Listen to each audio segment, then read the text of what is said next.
Eu quero falar nessa noite sobre o favor de Deus. Eu já tenho dito com algumas pessoas e compartilhado com algumas pessoas que esse tem sido o ecoar do Senhor no nosso coração. E o meu desejo é que 2017 possa ser um ano que nós possamos viver debaixo do favor de Deus. Ou seja, e às vezes nós estamos usando essa expressão favor de Deus, mas o que é isso? O favor de Deus é a graça de Deus sobre nós. É aquilo que o Senhor fez por nós, que nós não merecíamos, e as implicações disso sobre a nossa vida. Por que é tão importante? E por que nós temos falado tanto sobre isso nas últimas semanas?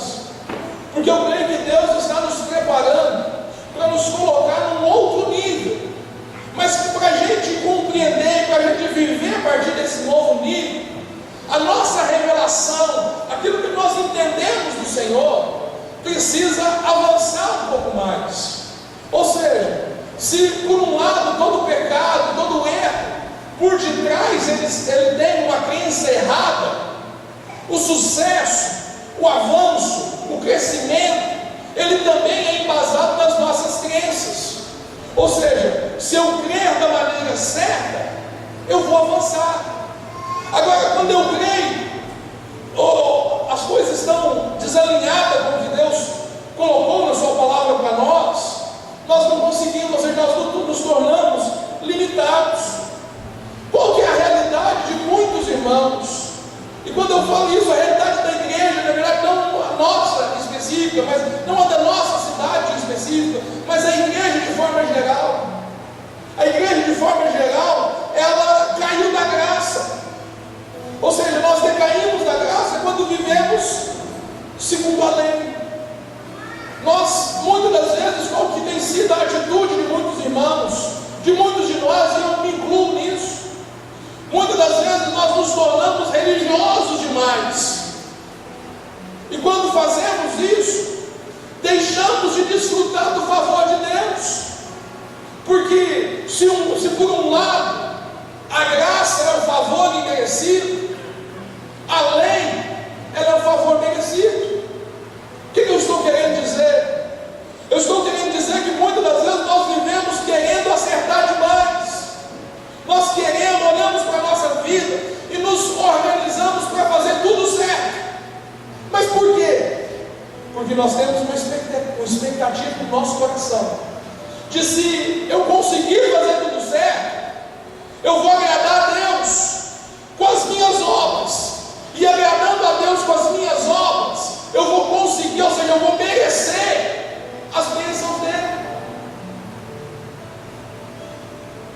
Quem vive essa tensão? Somos nós que somos crentes. Quer ver um exemplo? Quantos aqui querem agradar a Deus? Somos nós.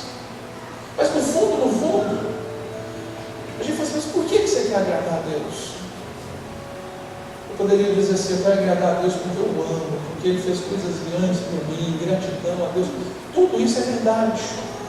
Mas muitas das vezes existe uma intenção oculta no nosso coração de agradar a Deus para que a nossa vida possa melhorar.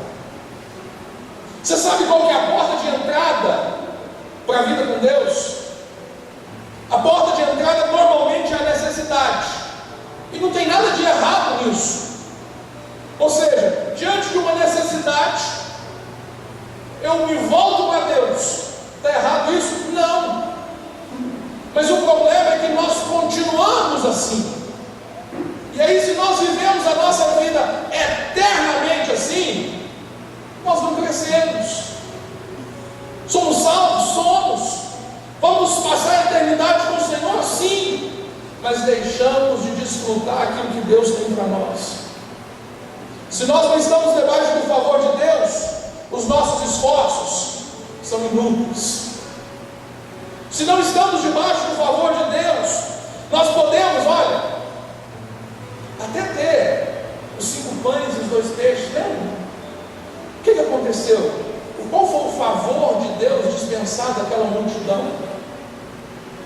A multiplicação dos pães e o atendimento daquelas necessidades. Por que aconteceu aquilo? Eu te pergunto, por que Deus abençoou aquele povo? Aquele povo era muito correto, aquele povo era muito certo, sem pecados. Eu te digo que não. No meio daquele povo existiam inúmeras pessoas que talvez como você passam por muitas dificuldades. Existiam pessoas com problemas de pecado, existiam pessoas que estavam devendo, existiam pessoas que estavam com seus relacionamentos destruídos, existiam pessoas que estavam enfermas, pessoas pecadoras, das mais diferentes como nós. Porque a gente olha para nós mesmos, e quando a gente olha para nós e a gente faz uma avaliação real nossa, normalmente nós temos um julgamento sobre nós, e esse julgamento é condenação. E por causa por nos condenar, o que nós fazemos? Nós nos escondemos, nós não permitimos que as pessoas nos conheçam na realidade. Por quê? Porque nós tememos que se elas nos conhecerem como nós realmente somos, elas não queiram se relacionar conosco, elas não queiram permanecer junto de nós.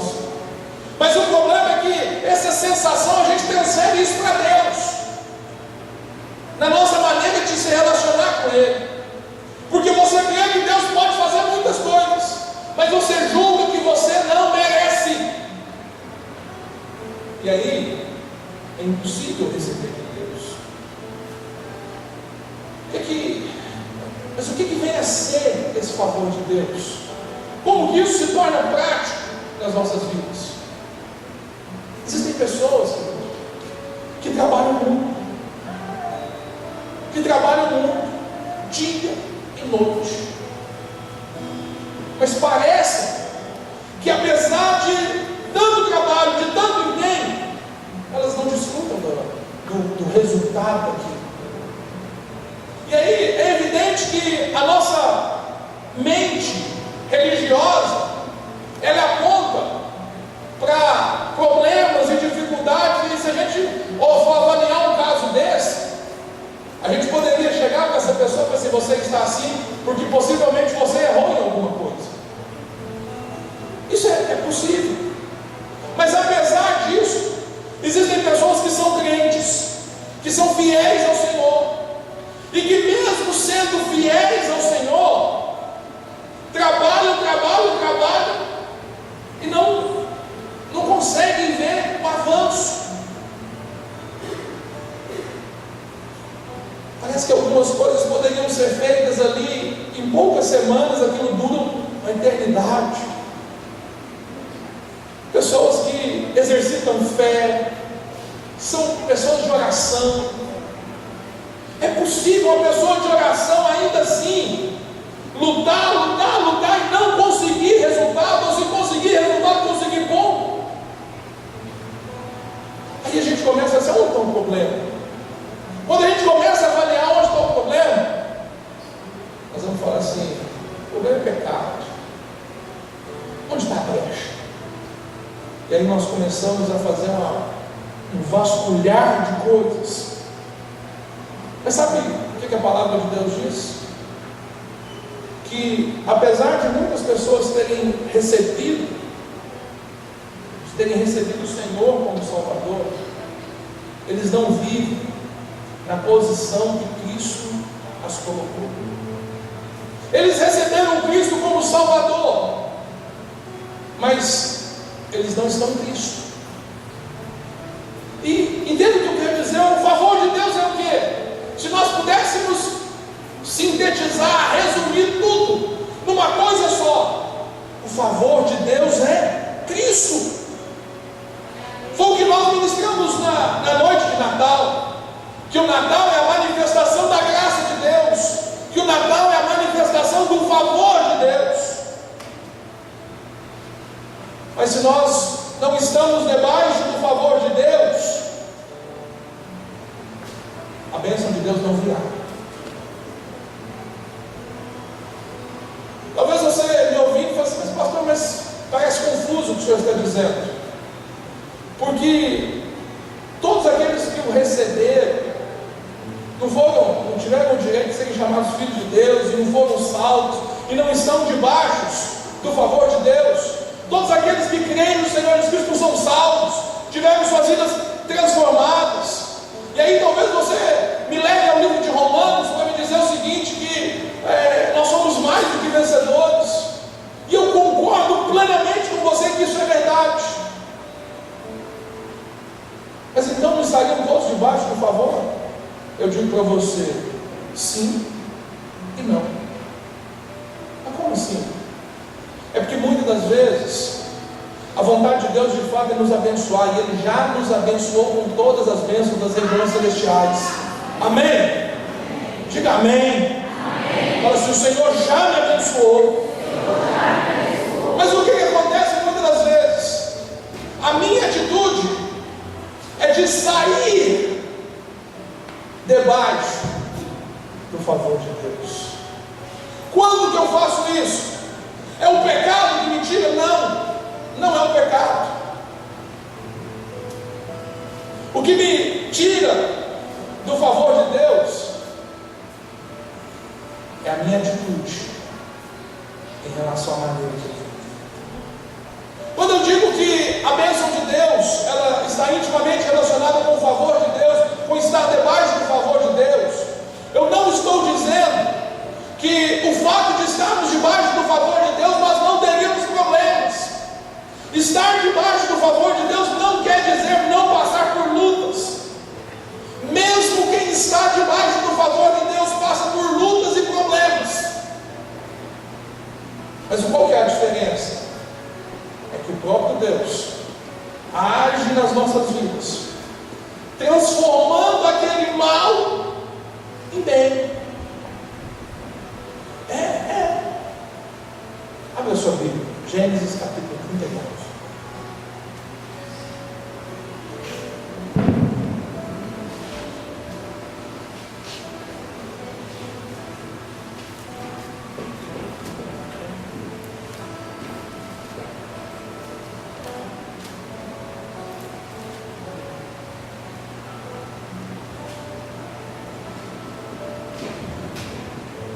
Diga para quem está do seu lado o seguinte: diz o seguinte: evidentemente, estar debaixo do favor de Deus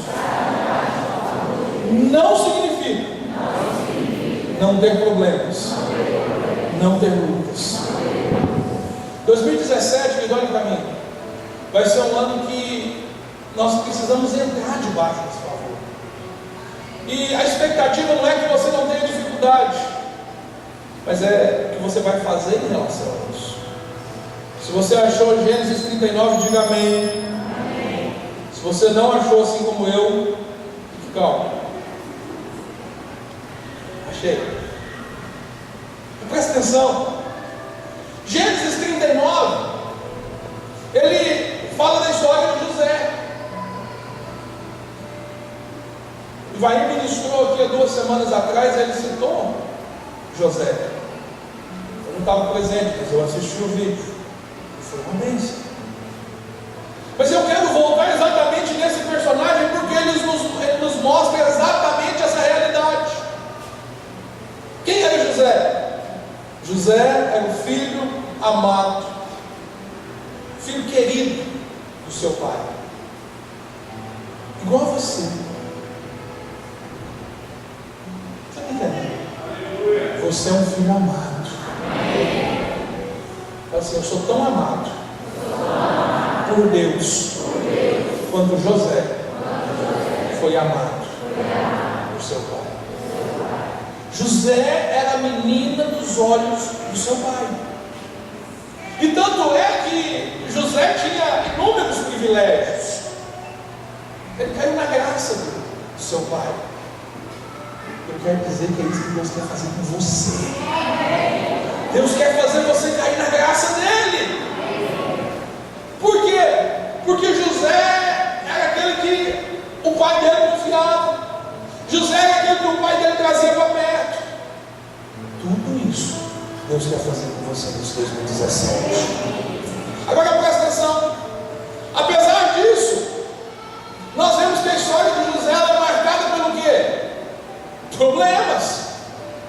mas uma realidade.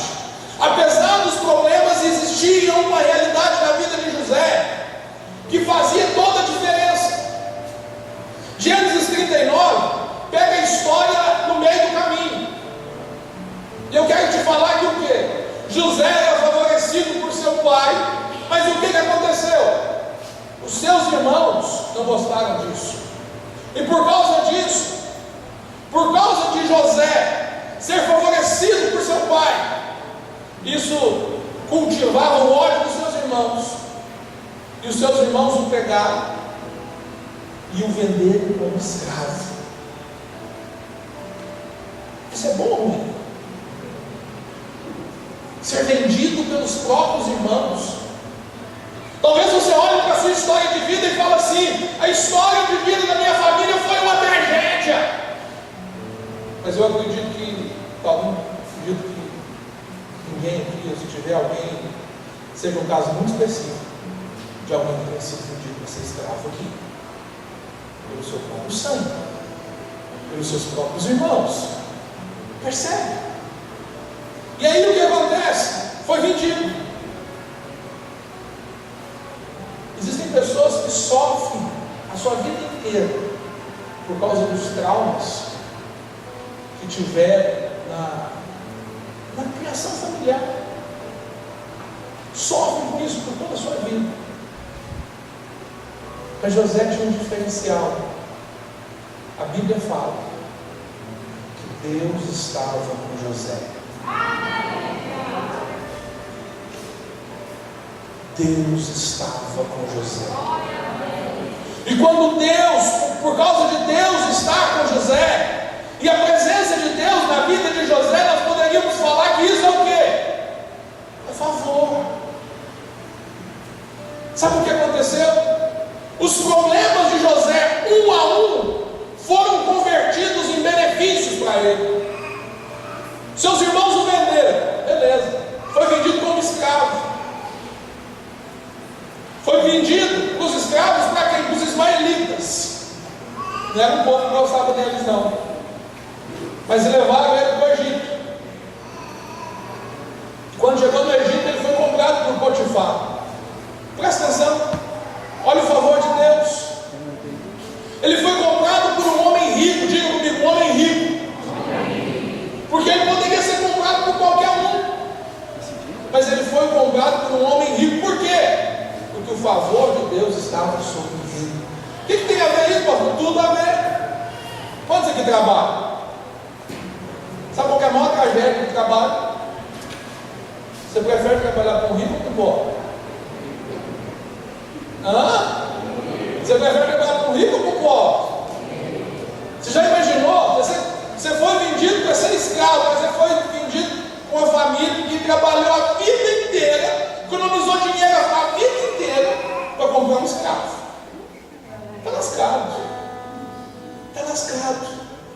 Mas José não. José foi vendido como escravo, mas foi como um homem rico. Se você tiver que trabalhar, é melhor trabalhar para quem é rico do que para quem é pobre. Por quê? Você já viu o exemplo? Nada contra a profissão, mas você já viu que onde que é melhor ser diarista? Na casa de um rico? Na casa de um pobre?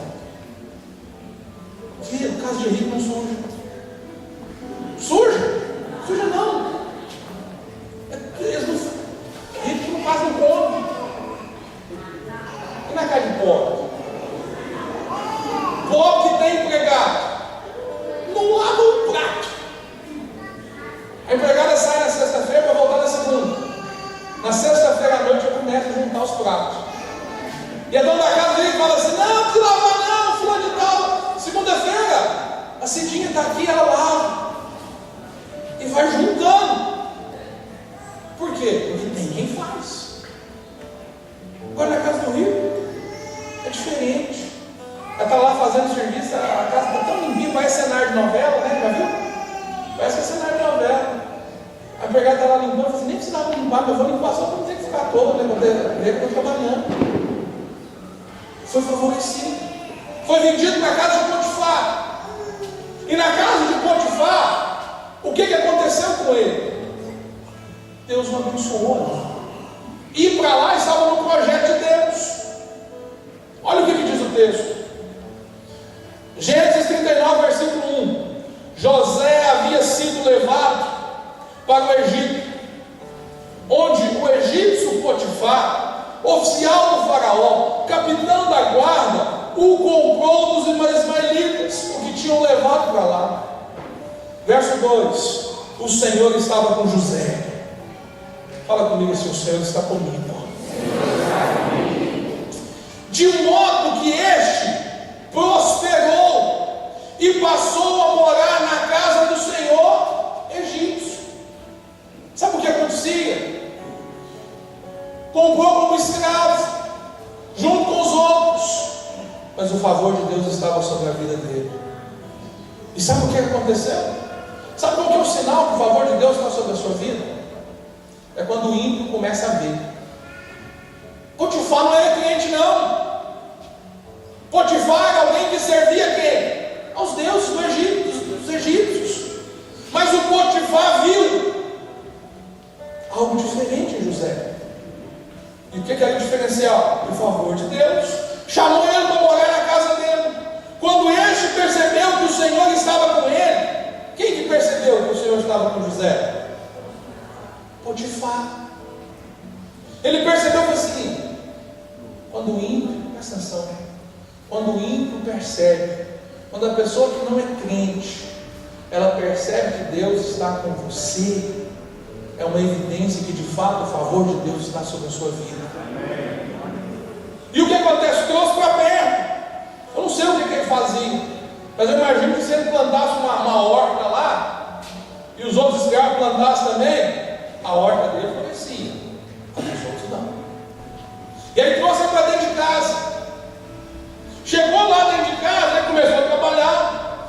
Quando este percebeu que o Senhor estava com ele e que o fazia prosperar em tudo que ele realizava, agradou-se de José e tornou administrador dos seus bens. Potifar deixou a seu cuidado a sua casa e lhe confiou tudo que ele possuía. Desde que o deixou cuidando da sua casa e de todos os seus bens, o Senhor abençoou a casa do egípcio por causa de José. Nós estamos vivendo um tempo de crise, mas sabe qual que é a solução para essa crise? É você. Independente da crise, você, debaixo do favor de Deus, você vai fazer o lugar onde você está prosperar. Deus vai abençoar o seu trabalho, por quê? Por causa de você. É possível? É. Foi assim com José. O egípcio merecia o favor de Deus, merecia a bênção de Deus? Não merecia. Mas o favor de Deus estava na vida de José. E por causa dele, a casa de Potifar começou a ser abençoada. Talvez você está vivendo esse ano e está pensando o seguinte: nossa, a empresa demitiu não sei quantos. Quando eu trabalhava numa empresa de Divinópolis, volta e meia a gente ouvia a seguinte expressão: o facão vai passar. E era uma tragédia quando esse facão passava. Todo mundo ficava com medo. Por quê? Porque se o facão passasse, fazia o quê? Desemprego. Mas sabe o que acontece? Mesmo em tempo de crise. E foi isso que José foi usado por Deus. No tempo de crise, para abençoar a vida de Potifar. Bom, aquele homem que havia sido vendido como escravo, agora trabalhava na casa de um dos homens mais influentes do Egito. E o Senhor estava com ele. Diga assim: o favor de Deus estava sobre José. Assim deixou ele aos cuidados de José, verso 6, tudo o que ele tinha, e não se preocupava com coisa alguma, exceto com a sua própria comida. Potifar estava tranquilo, José está cuidando, as coisas estão prosperando, eu posso ficar tranquilo. Mas sabe o que a Bíblia diz? Que José não tinha só o favor de Deus. Olha só, José era atraente. José era atraente e de boa aparência. Depois de certo tempo, a mulher do seu senhor começou a cobiçá-lo. E aí você conhece a história. A mulher do Potifar fez o quê? Se engraçou com ele. E o que o José fez? Fugiu. Saiu fora. Só que ela agarrou a roupa dele, e a roupa dele ficou na mão dele, e ele saiu correndo sem roupa. E a mulher gritou: pega ele! Tentou me atacar! Um escravo que tenta atacar a senhora do seu senhor. Problema. Era verdade? Não, era mentira. Problema para a vida dele. O que isso rendeu para ele? Ele foi preso por causa disso. Agora a gente olha para isso e fala assim: o que tem? Querido, cadeia naqueles dias era para rico. Escravo que tentava possuir a senhora do seu senhor era morte. Quem que eram os companheiros de José na cadeia? Eram outros escravos? Era o copeiro do rei. Ou seja, sabe o que eu penso? Apesar das fortes evidências que José tivesse atacado ela, o Potifar não confiou muito na cabeça da ideia da mulher dele, não. Porque se ele tivesse confiado, ele tinha mandado matar José. Mas ele deixou ele na prisão. Ser preso é bom, é bênção, mas para quem tem o favor de Deus é. Porque sabe o que aconteceu? Na prisão ele interpretou o sonho do copeiro, do rei e do padeiro. E aí o que acontece? José na cadeia prosperou na cadeia. Você já imaginou um presidiário chegar ao ponto da cadeia por um bom comportamento, do carcereiro virar e falar assim: hoje eu vou sair de férias, eu vou deixar a cadeia aqui por sua conta, José, você toma conta dos outros aí, que eu vou passear. Já imaginou isso? Em que lugar do mundo isso acontece? Mas com José era um homem de confiança. E aí o que aconteceu? Lá na cadeia ele interpretou o sonho do copeiro, e o copeiro foi salvo por causa disso e voltou à realeza. E lá na realeza, diante do faraó, o copeiro se lembrou do que José tinha feito, porque o faraó estava atormentado com o sonho. Chamou o José, que estava preso, para interpretar o sonho do faraó. E sabe o que aconteceu? José interpretou. E quando José interpretou, o faraó, que não era crente, que não era servo de Deus, percebeu o favor de Deus na vida dele e chamou José para dar com ele. E mais, tornou José o homem mais poderoso do Egito. Eu te pergunto: o favor de Deus estava na vida de José ou não? Mas ele passou por problemas, por lutas. Sabe o que acontece? José poderia ter escolhido sair debaixo do favor de Deus. Quando ele teve a oportunidade de se deitar com a esposa de Potifar, ele poderia ter feito isso e respondido como a gente muitas das vezes responde com a cara lavada, dizendo o seguinte: pequei, mas eu estou na graça. Que sentido teria isso? Ele teria saído de debaixo do favor de Deus se ele tivesse feito isso. O que ele optou por fazer? Longe de mim tocar naquilo que não me possui. José era solteiro, não tinha compromisso com ninguém, mas nem por isso ele deixou de estar debaixo do favor de Deus. Queridos, o que isso mostra para nós? Que desfrutar do favor de Deus é a coisa mais importante que existe nas nossas vidas. E que as pressões, dificuldades, os problemas, eles tendem a fazer com que a gente tente resolver as coisas do nosso jeito. E é por isso que muitas coisas não acontecem no nosso meio. Por quê? Porque nós não confiamos que Deus pode fazer, mesmo quando as coisas saem do nosso controle. Sabe o que acontece? Tem muitas pessoas que vivem na lei. E a lei fala o quê? A lei fala que se roubar, você tem que ser preso. O que a lei consegue fazer? A lei consegue prender aquele que roubou, penalizar, condenar ele. A lei não consegue mudar a vida da pessoa, mas a graça, o favor de Deus, consegue mudar a pessoa que roubava e fazer ela trabalhar, prosperar, para poder ajudar os outros. Ou seja, a mudança vem de dentro. A vontade de Deus é que todos os seus filhos desfrutem desse favor continuamente. Mas infelizmente, muitos não percebem a sua posição do favor. O que pode nos levar a perder o favor? O que pode? Porque se nós estamos em Cristo, a bênção do Senhor já está sobre nós. Mas o que pode? Paulo nos dá a resposta. Abre sua Bíblia, Gálatas capítulo 5, verso 4 e 5.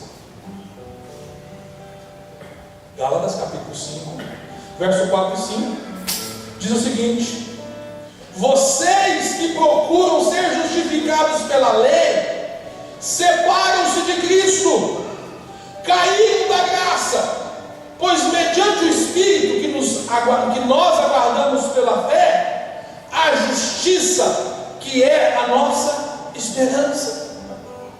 Vocês que procuram ser justificados pela lei, separam-se de Cristo. Sabe o que quer dizer isso? Quando eu tento agradar a Deus do meu jeito, com aquilo que eu consigo fazer, eu tento merecer a bênção de Deus, eu estou me separando de Cristo, porque eu não faço para merecer. Tudo que tinha que ser feito, o Senhor Jesus já fez. Fala assim: tudo que tinha que ser feito, o Senhor Jesus já fez. A Bíblia fala que o Espírito Santo ele vem para nos convencer de três coisas: do pecado, não é verdade? Mas do que mais? Da justiça e do juízo. Mas presta atenção, o Espírito Santo precisa te convencer da justiça. Que justiça? Que você é justiça de Deus. Que quando Deus olha para você, Ele não vê você, mas Ele vê Cristo. E Deus não vê os seus problemas, Deus vê Cristo. Mas para isso é necessário que eu possa fazer o quê? Permanecer na graça. Como que eu permaneço na graça? Me afastando de todo pensamento, de toda atitude que me leva a achar que eu mereço alguma coisa. Ou seja, a justiça própria. Querido, nós nos separamos de Cristo, nós decaímos da graça. Todas as vezes que nós começamos a viver segundo a lei. Se nós vivemos da lei, nós deixamos de desfrutar do favor. Aqueles que vivem na lei, invariavelmente, eles manifestam dois tipos de atitude. Talvez você está falando assim: pastor, eu não vivo na lei. Mas quer ver?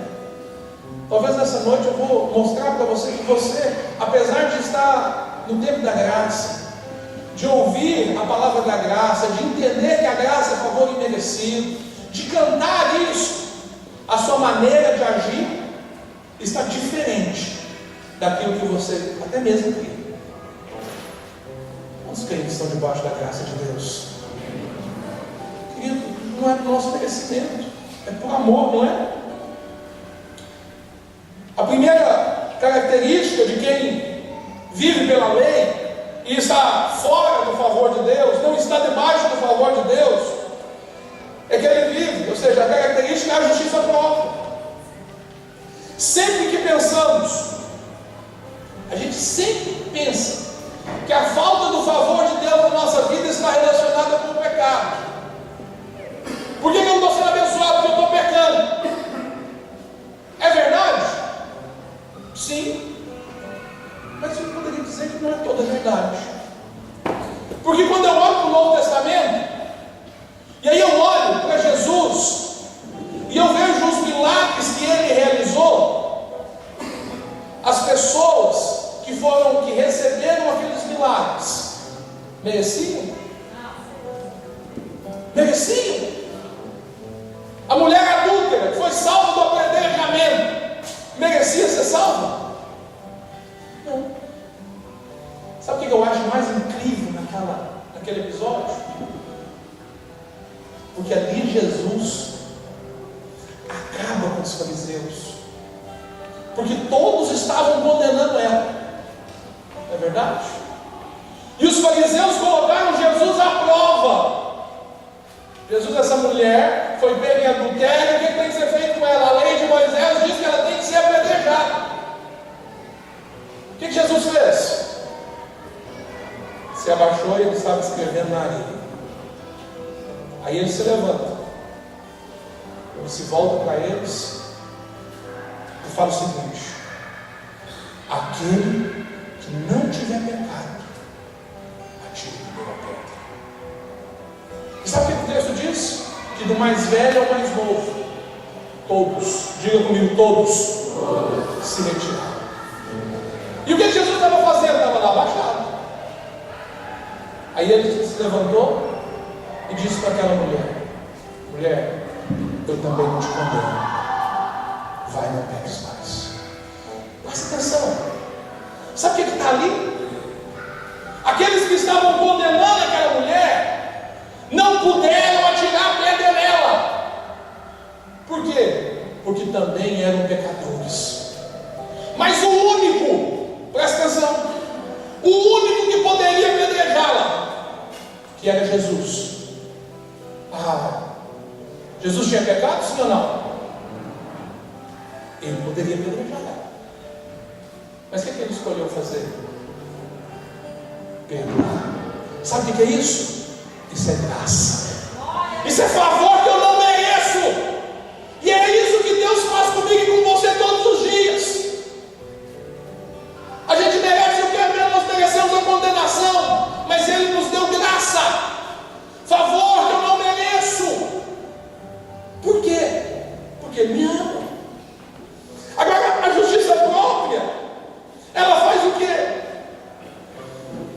A justiça própria que nos tira de debaixo do favor de Deus, não é os nossos pecados. Jesus abençoou pecadores, e Jesus quer abençoar você nessa noite. Eu quero dizer para você que você não é mais pecador. Não diga isso mais. Todo mundo é pecador, não. Diga: olha, eu sou justiça de Deus. Sabe por quê? Porque você recebeu Jesus como Salvador, seus pecados foram perdoados.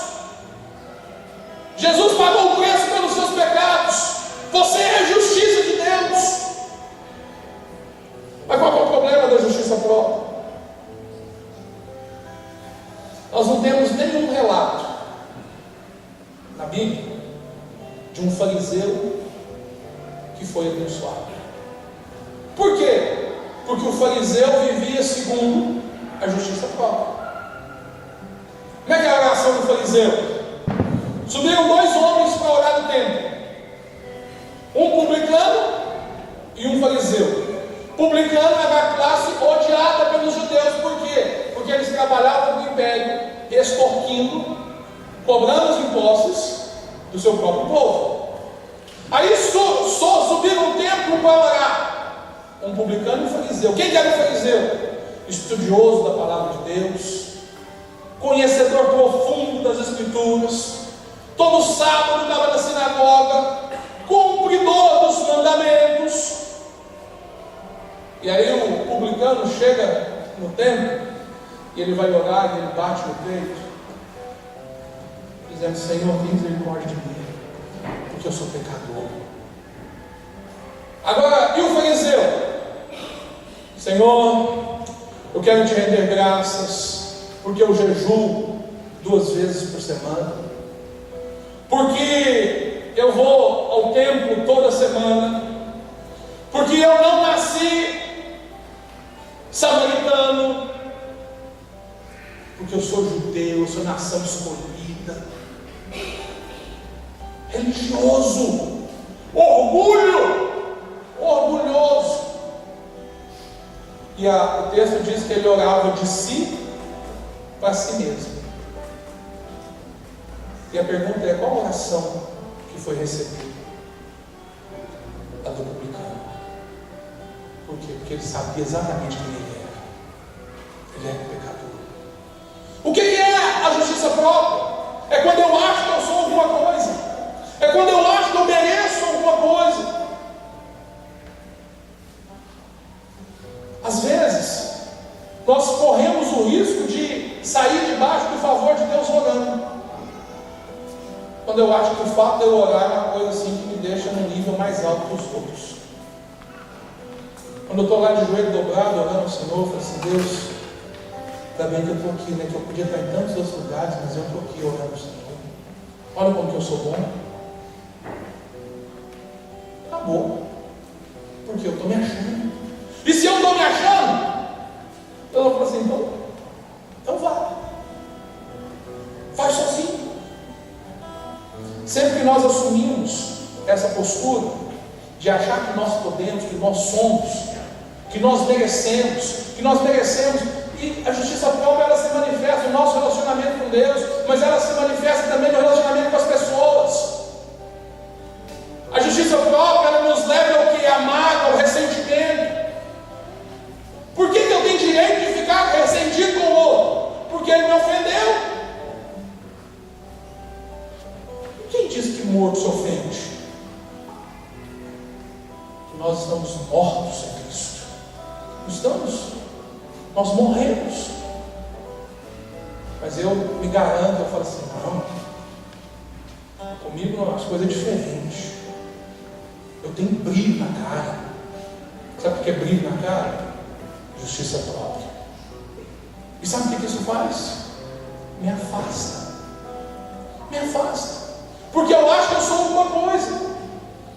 Levítico no capítulo 13. Levítico é um livro de leis. Amém? Existia uma lei em relação a pessoa que estava com lepra, que o sacerdote avaliava as pessoas de acordo com o grau da lepra dela. E aí, se a pessoa tivesse uma lepra no dedo, na cabeça, na barba, em qualquer lugar, o sacerdote virava para ela e falava assim: quem não pode estar com os outros. Mas se ela tivesse a lepra por todo o corpo, ela é considerada pura. Aí você fala assim: faz sentido? Não faz. Mas o sacerdote considerava ela pura.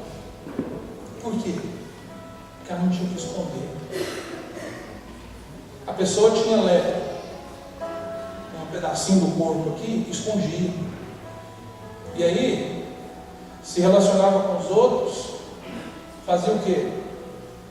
Contaminava os outros. Mas aquele que todo mundo via que do alto da cabeça até a planta dos pés estava tudo leproso, esse não tinha perigo, que ninguém ia ter contato com ele direto. E logo esse era puro. Assim, que maluquice, né? Mas é exatamente isso que Deus faz com a gente. Sabe por quê? O sintoma da justiça própria é quando eu falo assim: eu errei, eu pequei, mas eu sou bom em outras coisas. Não fica olhando só para os meus pecados, olha para o lado que eu sou bom. Olha, eu estou com essa lepra aqui, mas o resto do corpo está tranquilo. Não há disposição para mudança. Percebe? Eu estou com problema, mas os outros também estão. Ou seja, a A justiça própria é a mãe de todos os pecados.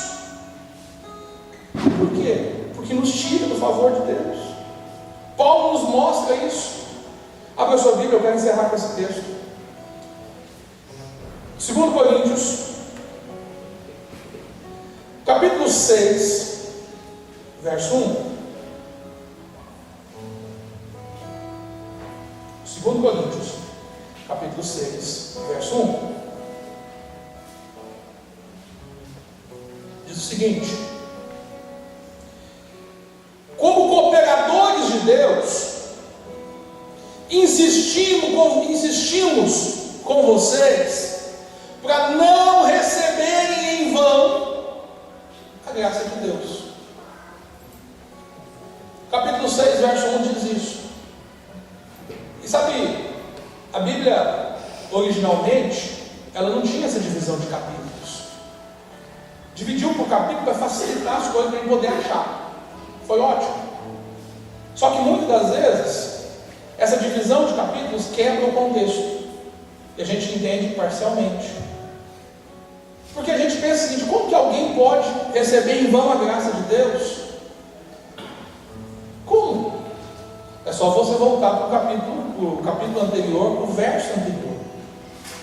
2 Coríntios 5, 21 vai dizer o seguinte: Deus tornou pecado por nós aquele que não tinha pecado, para que nele nos tornássemos justiça de Deus. O que quer dizer? Que Deus se fez pecador por nós. Agora, porque Deus fez isso, nós não podemos receber a graça de Deus em vão. O que quer dizer? Eu recebo a graça de Deus em vão quando, apesar de eu receber Jesus, eu continuo vivendo na lei. Eu não entendo que eu sou perdoado, não por causa dos meus feitos, mas por aquilo que Jesus fez.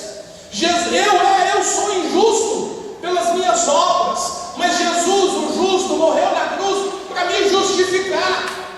E aí ele colocou sobre mim um selo dizendo o seguinte: é justo. Eu preciso entender e eu preciso crer no que a palavra de Deus diz, senão eu recebo a graça de Deus em vão. A justiça própria é exatamente o contrário disso. A justiça própria é receber a graça de Deus em vão. Por quê? Porque eu estou querendo me justificar. Eu estou querendo me justificar. E qual que é o problema? Eu continuo em falta.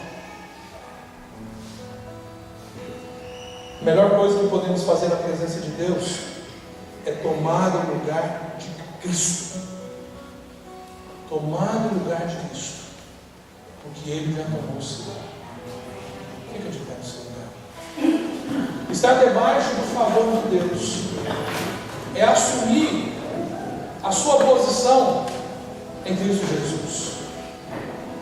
Sabe quem você é em Cristo Jesus? Você é vencedor. Em Cristo Jesus, Ele já te abençoou com todas as bênçãos das regiões celestiais. Em Cristo Jesus, você é capaz de vencer o pecado, mesmo que seja como foi com José, mesmo que seja uma situação que ninguém ia sair fora. Você é capaz, porque você é a justiça de Deus. Sabe o que nos capacita a avançar? É o favor de Deus. O que nós precisamos fazer? Hebreus capítulo 10, versos 22 e 23. Aproximemo-nos com sincero coração, em plena certeza de fé, tendo o coração purificado da má consciência e lavando o corpo com água pura. Guardemos firme a confissão da esperança, sem vacilar, pois quem fez a promessa é fiel. Sabe o que você tem que dizer? Você precisa declarar que você é a justiça de Deus. Eu sou justo, eu sou justificado por Deus. Nenhuma condenação há na minha vida. Quando eu faço isso, eu estou me colocando no lugar pelo qual o Senhor me chamou. Eu quero orar por você nessa noite. Essa noite nós precisamos orar. Sem louvor, por favor.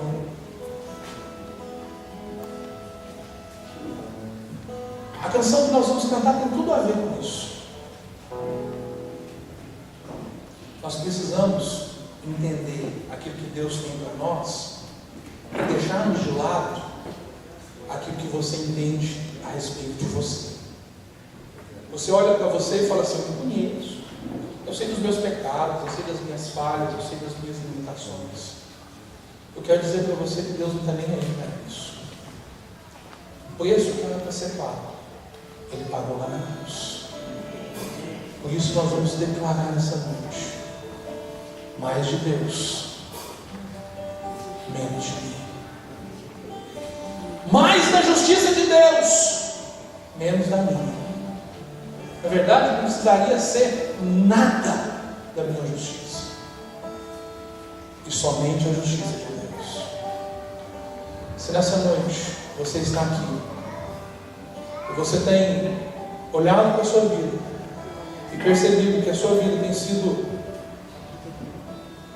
você tem caído da graça, você tem sido um religioso, você tem se cobrado, você tem se condenado, você está vivendo em condenação porque você não se perdoa. Eu quero declarar nessa noite que você é livre por causa daquilo que Jesus fez. Nós vamos ministrar essa canção. Enquanto ministramos, eu queria que você adorasse o Senhor. Eu queria que você adorasse o Senhor. Que você declarasse, de fato, os irmãos estarão cantando aqui, mas eu queria que você orasse, você falasse: Deus, me liberta da justiça própria, me liberta da religiosidade, me liberta, não quero receber a graça de Deus em vão. O Senhor se fez pecado por mim, para que eu tivesse perdão. O Senhor se tornou rico, o Senhor se tornou pobre para que eu fosse rico. Ele pagou o preço pelos seus pecados, e essa é a noite para você colocar